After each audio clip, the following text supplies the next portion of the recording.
Hola chicos, bueno, el día de hoy vamos a estar platicando sobre los virus, ¿no? Esta clase va a ser una introducción a lo que es el mundo de los virus, ¿no? Una introducción a la virología. Entonces, tenemos como definición de virus, la palabra virus viene del griego toxina o veneno. Y bueno, este virus es un agente infeccioso microscópico acelular, es decir, sin células, que solo puede reproducirse dentro de las células de otros organismos, ¿sí? Los virus también, como lo podemos ver aquí, están constituidos por genes que contienen ácidos nucleicos, que forman moléculas largas, ya sea de ADN o de ARN rodeados por proteínas, ¿sí? Como lo son el virus del VIH, de la hepatitis, del ébola, los bacteriófagos, que son aquellos que infectan bacterias, los herpes, el rotavirus, la rabia, la influenza, los adenovirus, que también son virus respiratorios, y los papilomavirus, entre muchos otros. Las características generales de los virus, bueno, estos tenemos que en primer lugar son parásitos intracelulares obligatorios, es decir, ellos no tienen metabolismo como tal cuando están fuera de la célula. Es por eso que el virus muchas veces es considerado la barrera entre lo vivo y lo muerto. Ok. No sintetizan obviamente ATP ni proteínas independientemente de la célula. Los virus son seres no celulares, ¿sí? Lo que estábamos platicando. Su genoma puede ser ya sea de ARN o de ADN, pero no de ambos. Solo tiene un tipo de ácido nucleico. Los virus también pueden poseer una cápside, que es una estructura proteica que los rodea, y en algunos casos una envoltura que también es de proteínas y algunos fosfolípidos. Bueno, los componentes virales se ensamblan y no se replican por división, es decir, para que un virus se pueda ensamblar necesita de una célula. Esta es la estructura general de algunos virus. Podemos tener aquí que los virus tienen su ácido nucleico envuelto en unos capsómeros, a lo cual se le llama cápside, que están hechas de proteínas. A este tipo de virus se le conoce como virus desnudos. Sin embargo, hay otros tipos de virus que se llaman virus envueltos, que después del capsómero o de la cápside viene otra envoltura con proteínas, que esto le confiere, por así decirlo, le confiere un poco más de resistencia hacia el medio ambiente. Tenemos también que los virus se pueden ir clasificando dependiendo del tipo de ácido nucleico que tengan, de si son envueltos o no son envueltos, entre muchas otras cosas, ¿no? Aquí vemos una clasificación muy simple para que se vayan adecuando a conocerlos. Sin cubierta lipídica de cadena de ADN, de una cadena simple, tenemos al parvovirus. El parvovirus es conocido porque es una enfermedad que le da a los perros, ¿no? Ocasiona una enfermedad que le da únicamente a los perros. Tenemos el ARN, igual sin cubierta lipídica, ¿no? Sin su cápside, sin su envoltura. Tenemos al picornavirus. De doble cadena de ADN tenemos a los pavovirus. Otra vez, de doble cadena de ADN tenemos a los adenovirus, que muchos son causantes de la gripa. De ARN tenemos a los reovirus. Y por este lado tenemos a virus que pues tienen una envoltura, ¿no? Tenemos a virus que son de ARN en sentido positivo, como es el togavirus, los retrovirus, los coronavirus, en este caso los paxisovirus, los ratvirus, los ortomixovirus, poxvirus, herpesvirus, aquí con una cadena. ¿A qué me doy a entender con todo esto? Es que por ejemplo, si hablamos de coronavirus, retrovirus, parvovirus, son grupos grandes de clasificaciones de virus. Es decir, en el grupo de los coronavirus van a tener, bueno, una ARN de cadena simple, van a tener una envoltura, pero es todo un conjunto de virus, ¿no? Los que comprenden este grupo.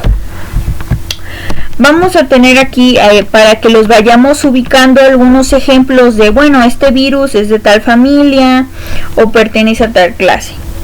Vamos a dividirlos en dos, los virus que son de ADN y los virus que son de ARN. ¿Sí? Tenemos un virus de ADN de dos cebras, ¿sí? Como lo son los arfavirus, ¿sí? Que esta es la peste porcina. Tenemos otros como los poxvirus, que son la viruela, los adenovirus, son enfermedades respiratorias, los herpesvirus, que pueden dar varicela y herpes, ¿sí? Aquí la familia de los herpesvirus no solo da en el herpes genital, sino que se refiere a la varicela, al herpes bucal, entre muchos otros, ¿no? Los papilomavirus, bueno, pues son del papiloma humano, lo podemos ver aquí. Y tenemos otros que son de cadena doble de ADN, pero son considerados retrovirus, que son considerados dentro de esta categoría, que son los virus hepáticos que pueden causar hepatitis B. Por ejemplo, los parvovirus, ¿no? Como lo mencionábamos, algunas enfermedades de perros, los parvovirus pueden causar eritemas infecciosos. De los virus de ARN vemos a los reovirus, que pueden dar diarrea, ¿sí? También por aquí tenemos a los ortomixovirus, que pueden dar gripe, a los paramixovirus, que pueden dar sarampión, paperas, ¿no? A los retrovirus, que algunos pueden dar SIDA, ¿sí? A los coronavirus, que pueden dar enfermedades como el SARS o el COVID. A los togavirus, que pueden dar rubiola. A los flavivirus, que dan hepatitis C. A los picornavirus, que pueden dar hepatitis A.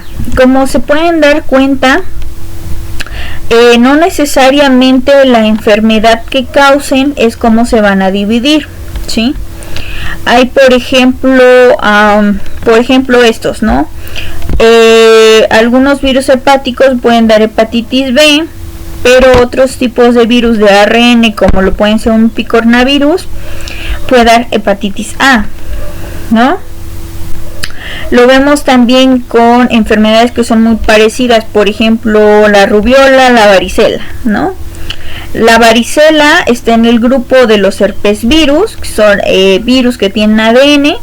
En cambio, la rubiola es un togavirus, ¿sí? De ese tipo de virus es un togavirus que tiene cadenas de RNA. ¿Por qué es importante esto? Porque, por ejemplo, lo que se ha estado manejando últimamente con lo del COVID, ¿no? Es que es un coronavirus, ¿no? Pero los coronavirus siempre han existido, de hecho son un grupo que se conoce muy bien, ¿no? Algunos coronavirus también infectan a perros, por ejemplo, y eso no significa que estos animalitos nos vayan a infectar a nosotros, ¿no? Solamente es una clasificación por sus características, ¿no? Obviamente, si nosotros conocemos que es un coronavirus, estamos diciendo que es un virus de ARN, que tiene una envoltura, etc, etc, etc, etc, ¿no? Y aunque hay familias que tienen una predilección por causar cierto tipo de enfermedades, hay otras que no necesariamente lo hacen, ¿no? Como lo estábamos platicando aquí. Otro ejemplo muy sencillo es el aquí. Los de la familia del poxvirus, ¿no? Que también pueden dar viruela, que es muy parecida a la varicela, ¿no? Entre muchos otros. Por ejemplo, no todos los retrovirus van a causar SIDA, no hay retrovirus que incluso pueden dar otro tipo de enfermedades, entre muchas otras cosas, ¿no? Es aquí más o menos lo que quiero que entiendan. Cuando estemos hablando de reovirus, por ejemplo, vamos a pensar que es un virus que pudiera dar diarreas, ¿no? O enfermedades gastrointestinales. Si estamos hablando de parvovirus, bueno, estamos pensando de enfermedades en perros, de eritemas infecciosos.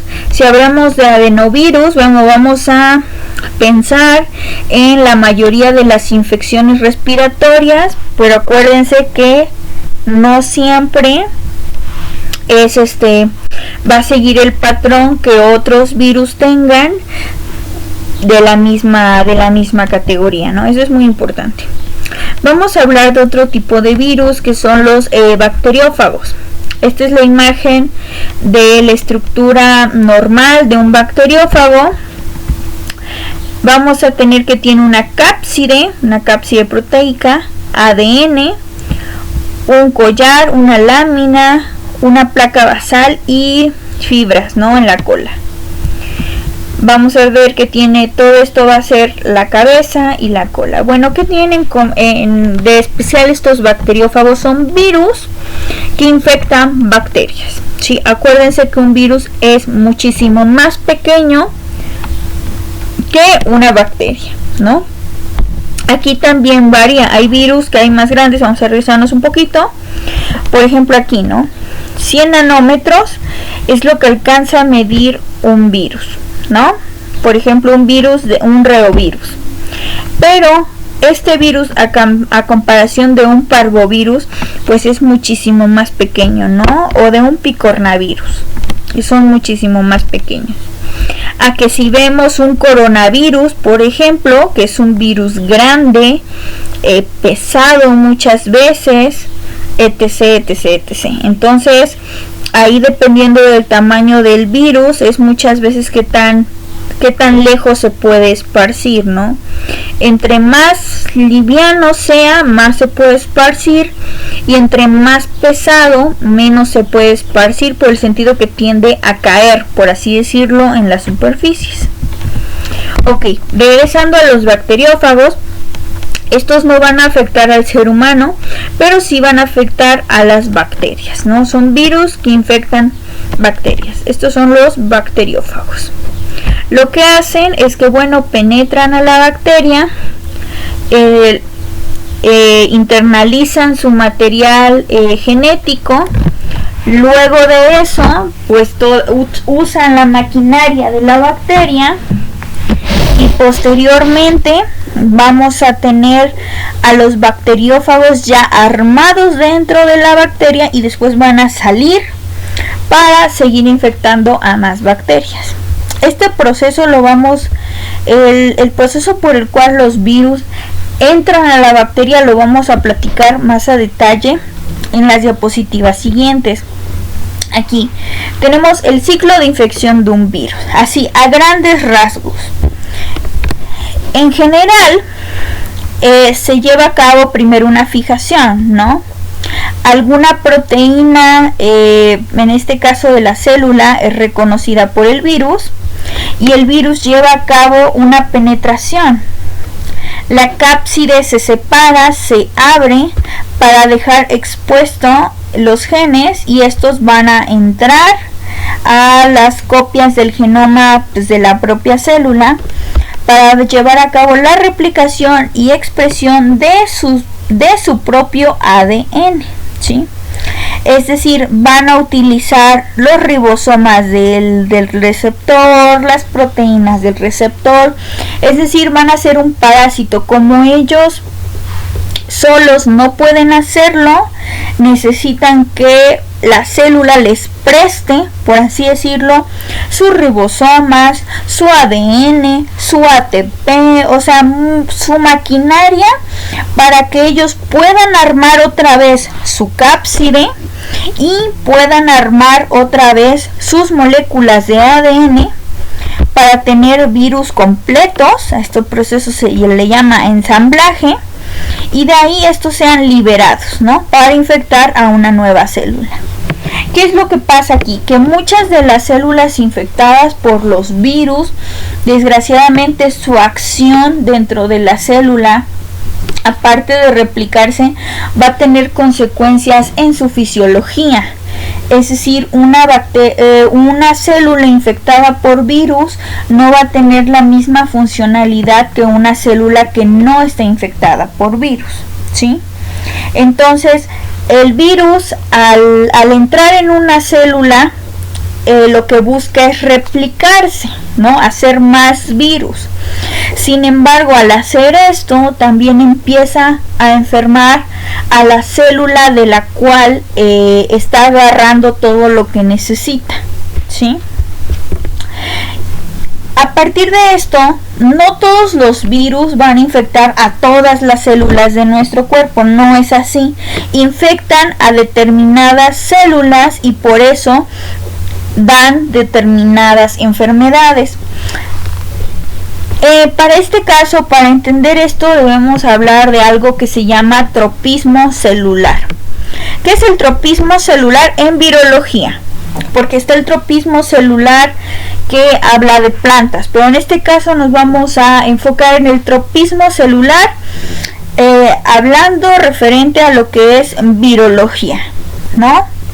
Bueno, el tropismo, se habla del tropismo tisular o celular para referirse a la afinidad que presenta un virus determinado con uno o más tejidos del hospedador, también llamado huésped para fines prácticos.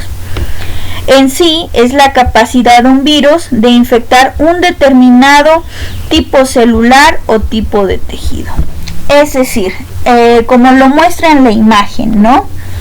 Tenemos un virus que puede infectar células de piel, células, por ejemplo, de tejido gástrico, de pulmón, de riñón y de cerebro, ¿no?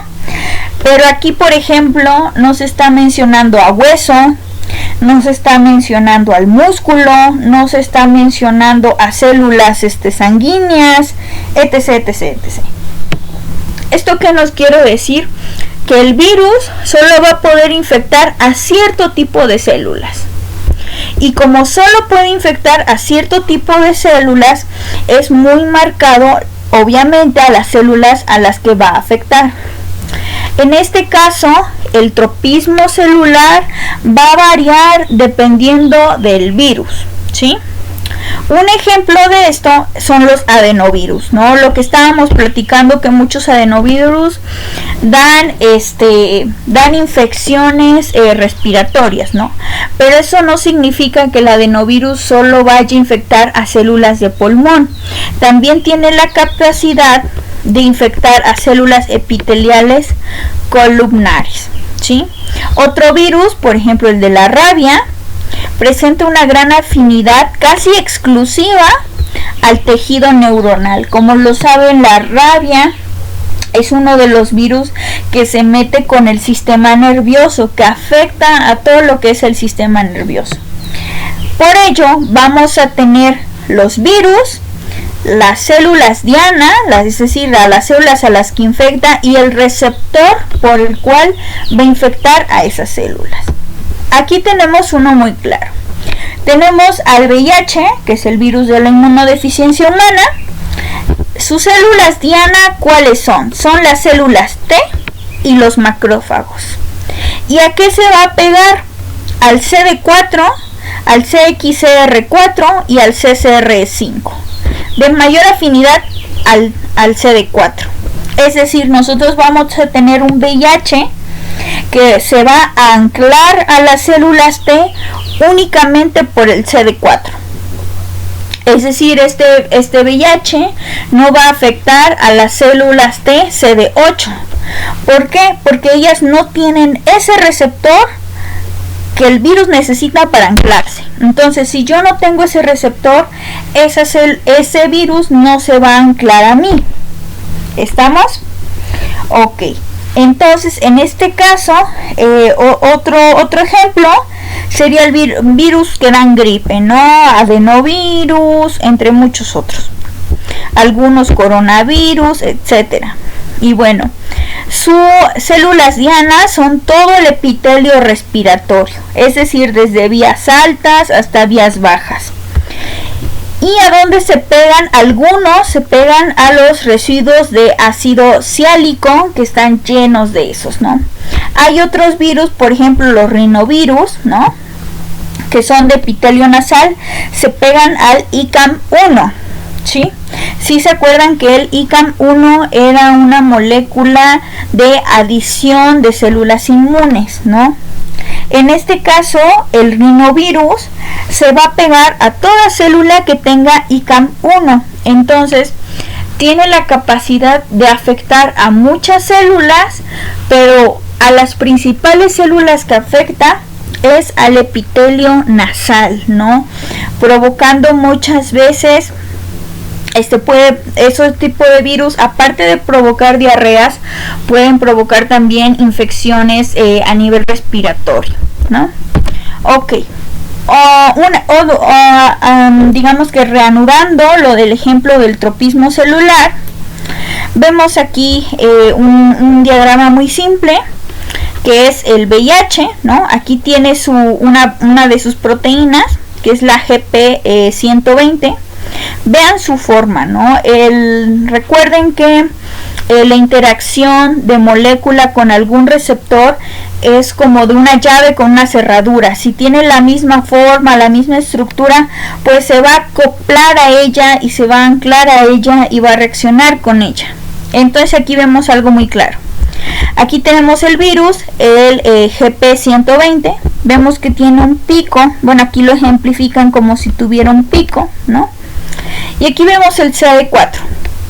Obviamente va a tener más afinidad por el CD4, pero ojo, aquí también puede unirse con el CCR5 a través de esta parte, ¿no? Y si lo vemos de este lado, pues a lo mejor puede unirse con el CXCR4, ¿no? Entonces aquí vemos digamos un ejemplo de cómo es el tropismo, pero a nivel ya un poco más molecular, ¿no? Dependiendo del receptor que tú tengas y de que el virus tenga una proteína en la envoltura que se pueda anclar o que se pueda unir al receptor. Es decir, si la GP120 de un virus de VIH se junta o se une con el CD4 de un linfocito T, lo que va a hacer es que se va a unir, se va a anclar y la célula va a introducir al virus, ¿sí? Causando así la infección, la replicación y todo lo que vimos anteriormente.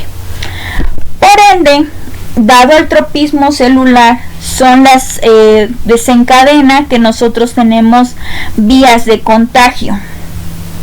Es decir, cuando, por ejemplo, tenemos un virus como el de VIH, que es un retrovirus, tenemos que la vía es sexual y sanguínea. ¿Por qué? Porque el VIH no puede entrar en células, por ejemplo, de tejido respiratorio, ¿no? Porque esas células no expresan ni CD4 ni otros marcadores. Únicamente tiene que estar en contacto con células de sangre o, acuérdense, en fluidos. ¿Por qué?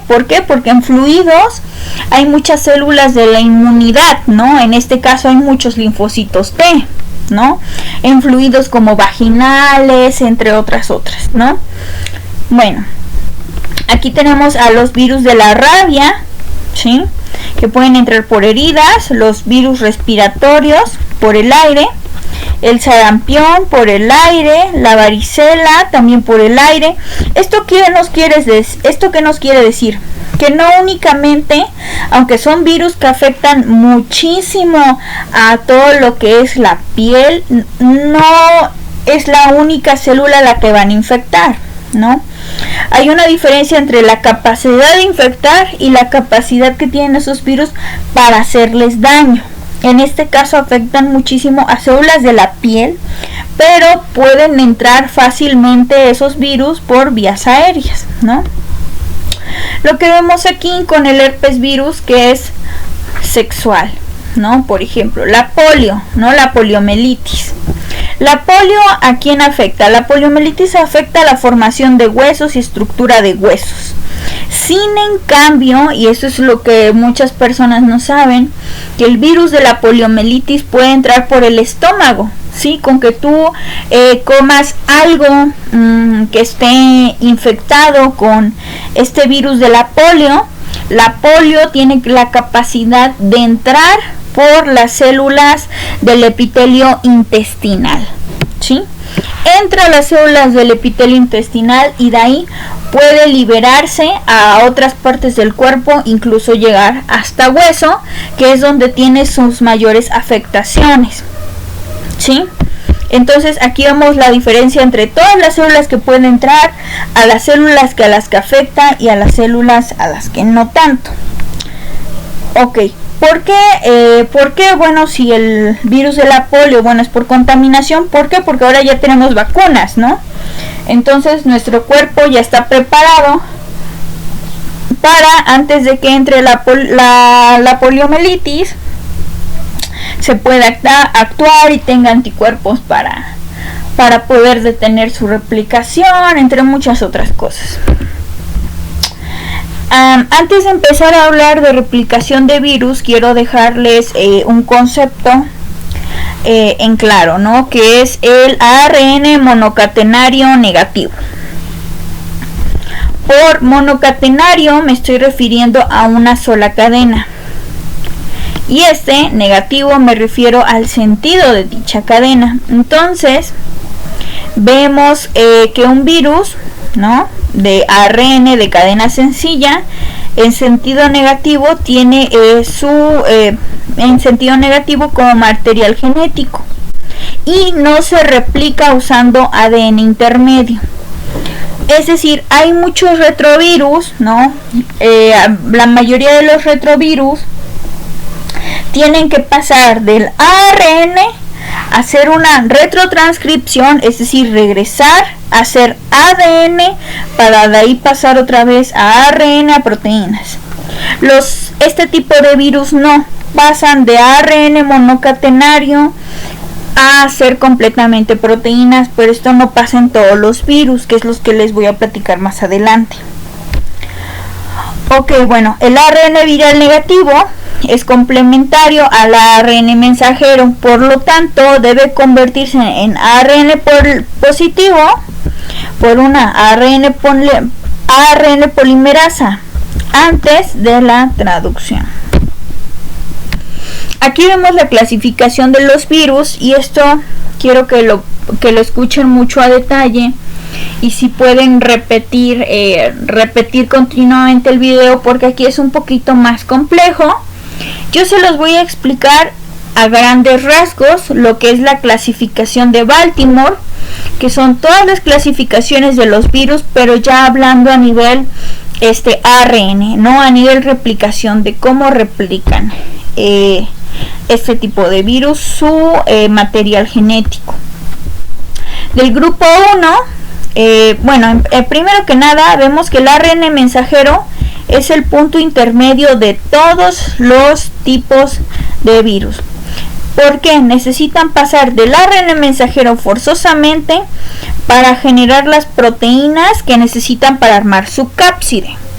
Si yo no llego al ARN mensajero, no voy a tener proteínas y por lo tanto no voy a tener una cápside, y si no tengo cápside, pues no tengo cómo protegerme y no voy a tener virus, ¿no?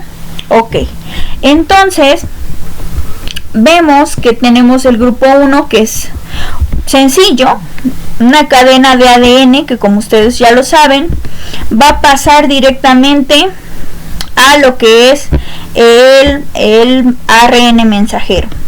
Pero si yo tengo un virus del grupo 2, solo va a tener una hebra en sentido positivo de ADN Por lo tanto, tiene que replicarse para hacer un ADN de doble cadena y ahora sí pasar al ARN mensajero, ¿sí?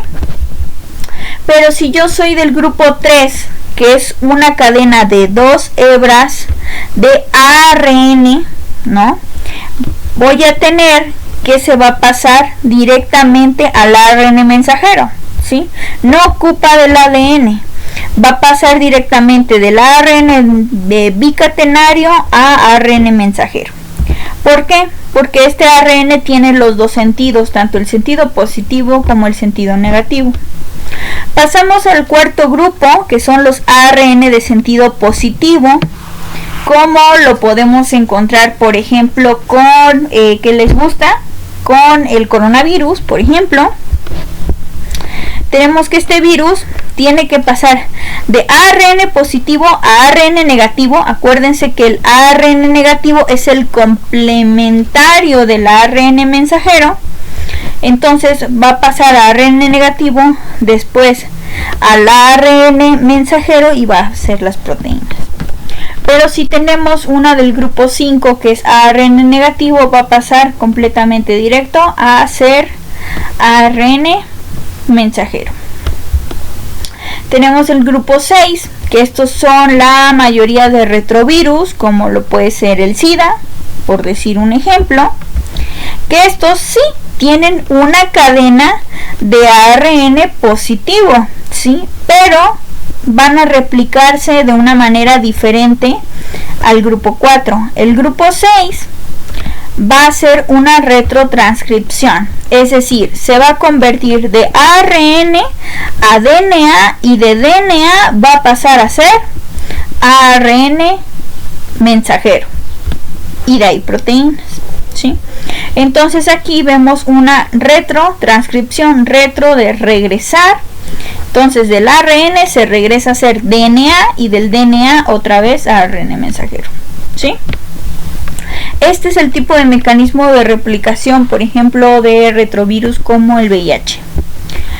Y tenemos el séptimo virus, ¿no? Los séptimos, que son de ADN también.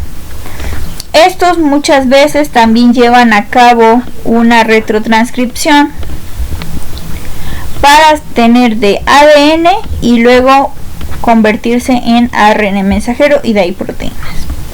Esta es la clasificación de Baltimore. Aquí lo vamos a ir desmenuzando poco a poco, ¿no? Tenemos la clase 1, que es la clase 1, acuérdense, DNA de doble cadena, ¿sí?